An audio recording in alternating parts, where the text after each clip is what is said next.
Сәлем достар, бүгін біз математикасының каналымызға тіркелдік. 6-шы есептің әсін берді, азайғыштар. Мына жақта біз теңдеу құрамыз. Мысалы 770 минус x тең болады 540. Оны біз 770-тен 540 аламыз. Сол кезде 230 шығады. Сонда мына жақта 770 минус 230 тең болады 540. 540 тең 540.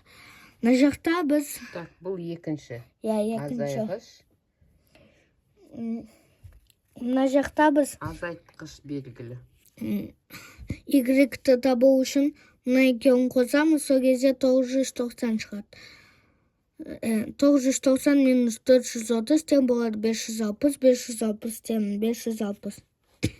Үшінші айырманың мәні. Біз сының жауабын табу үшін 870-тен 70-ті аламыз.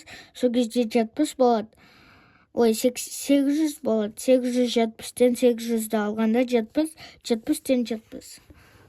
Біздің сабағымыз аяқталды. Сау болыңыздар!